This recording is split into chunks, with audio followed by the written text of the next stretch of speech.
പേര് പറയാതിരിക്കുമ്പോൾ ഊഹിച്ചൊരു പേരങ്ങ് സങ്കല്പിച്ചെടുക്കുവാണ്. അതുമായി ബന്ധപ്പെട്ട് പോസ്റ്റുകൾ വരുന്നു, വാർത്തകൾ വരുന്നു, ഈ സ്ഥാപനത്തിലെ കൺസൾട്ടിംഗ് എഡിറ്ററുടെ പേര് വരുന്നു.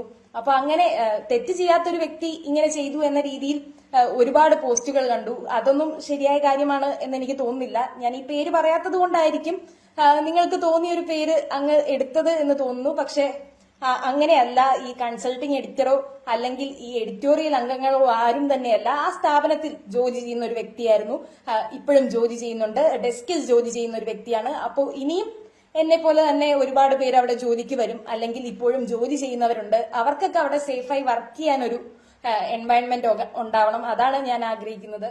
ഹായ്, നമസ്കാരം. എന്റെ പേര് അഞ്ജന. ഞാൻ ഇന്നലെ എന്റെ ഫേസ്ബുക്കിൽ ഒരു പോസ്റ്റ് പങ്കുവച്ചിരുന്നു. ആ പോസ്റ്റ് ഇതിനോടകം ഒരുപാട് പേരുടെ ശ്രദ്ധയിൽപ്പെടുകയും അവരിൽ നിന്നെല്ലാം എനിക്ക് മെസ്സേജും കോളും ഒക്കെ വരുന്നൊരു സാഹചര്യം ഉണ്ടായിരുന്നു. പലരും ഉന്നയിച്ചൊരു ചോദ്യം എന്ന് പറയുന്നത് എന്തുകൊണ്ട് ആ വ്യക്തിയുടെ പേര് പറയുന്നില്ല, എന്തുകൊണ്ടാണ് അത് പരസ്യപ്പെടുത്താത്തത് എന്ന ചോദ്യമാണ്. അത് ആ വ്യക്തിയെ പേടിച്ചിട്ടോ അല്ലെങ്കിൽ ആ വ്യക്തിയെ ഫേവർ ചെയ്യാനോ അല്ല ആ പേര് പറയാതിരുന്നത്. അതിൽ ഉൾപ്പെടാത്ത ആളുകളുണ്ട്, ആ വ്യക്തിയുടെ കുടുംബം. വെറുതെ അനാവശ്യമായി ആ പേര് പറയുമ്പോൾ ആ കുടുംബത്തിന് അതൊരു ഡാമേജ് ഉണ്ടാകുന്നു. സ്വന്തം മകൻ ചെയ്തൊരു തെറ്റിന് ആ അമ്മയോ അല്ലെങ്കിൽ അച്ഛനോ ഒന്നും തന്നെ ശിക്ഷിക്കപ്പെടണം എന്ന് ഞാൻ ആഗ്രഹിക്കുന്നില്ല.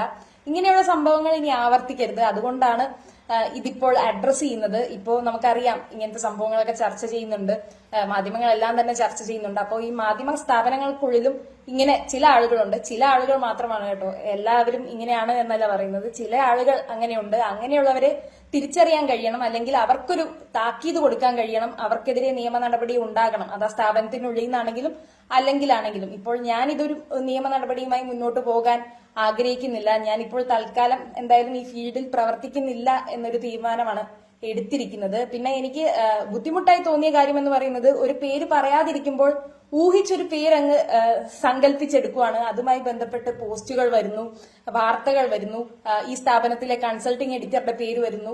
അപ്പൊ അങ്ങനെ തെറ്റ് ചെയ്യാത്തൊരു വ്യക്തി ഇങ്ങനെ ചെയ്തു എന്ന രീതിയിൽ ഒരുപാട് പോസ്റ്റുകൾ കണ്ടു. അതൊന്നും ശരിയായ കാര്യമാണ് എന്ന് എനിക്ക് തോന്നുന്നില്ല. ഞാൻ ഈ പേര് പറയാത്തത് കൊണ്ടായിരിക്കും നിങ്ങൾക്ക് തോന്നിയൊരു പേര് അങ്ങ് എടുത്തത് എന്ന് തോന്നുന്നു. പക്ഷെ അങ്ങനെയല്ല. ഈ കൺസൾട്ടിംഗ് എഡിറ്ററോ അല്ലെങ്കിൽ ഈ എഡിറ്റോറിയൽ അംഗങ്ങളോ ആരും തന്നെയല്ല. ആ സ്ഥാപനത്തിൽ ജോലി ചെയ്യുന്ന ഒരു വ്യക്തിയായിരുന്നു, ഇപ്പോഴും ജോലി ചെയ്യുന്നുണ്ട്, ഡെസ്കിൽ ജോലി ചെയ്യുന്ന ഒരു വ്യക്തിയാണ്. അപ്പോൾ ഇനിയും എന്നെ പോലെ തന്നെ ഒരുപാട് പേര് അവിടെ ജോലിക്ക് വരും, അല്ലെങ്കിൽ ഇപ്പോഴും ജോലി ചെയ്യുന്നവരുണ്ട്. അവർക്കൊക്കെ അവിടെ സേഫായി വർക്ക് ചെയ്യാനൊരു എൻവയൺമെന്റ് ഉണ്ടാവണം. അതാണ് ഞാൻ ആഗ്രഹിക്കുന്നത്.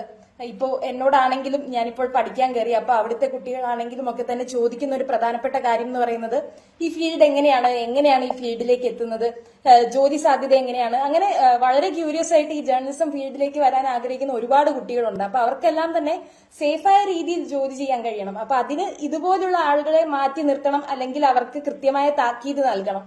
അത് മാത്രമായിരുന്നു എന്റെ ഉദ്ദേശം. അത് കുറച്ച് ഇമ്പോർട്ടന്റ് ആയ ഒരു സമയത്ത്, എല്ലാവരും ഹൈലൈറ്റ് ചെയ്യുന്ന ഒരു സമയത്ത് പറഞ്ഞു എന്ന് മാത്രം. കാരണം എല്ലാ മാധ്യമങ്ങളും ഇപ്പോൾ ഈ ഉണ്ടാവുന്ന വിഷയങ്ങൾ മൂലം അതിജീവിതയ്ക്കൊപ്പം അങ്ങനെയൊക്കെ പറയുമ്പോൾ ഇവരുടെ സ്ഥാപനങ്ങൾക്കുള്ളിലും ഇങ്ങനത്തെ വിഷയങ്ങളുണ്ട്.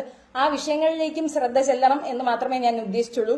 പിന്നെ ഞാൻ ഈ വ്യക്തിയുടെ കാര്യം പേരെടുത്ത് പറയുന്നില്ല. പക്ഷെ ആ വ്യക്തിയിൽ നിന്നും ആദ്യമായി മോശാനുഭവം ഉണ്ടാവുന്ന വ്യക്തി ഞാനല്ല. ഇതിനു മുൻപും അങ്ങനത്തെ സംഭവങ്ങൾ ഉണ്ടായിട്ടുണ്ട്.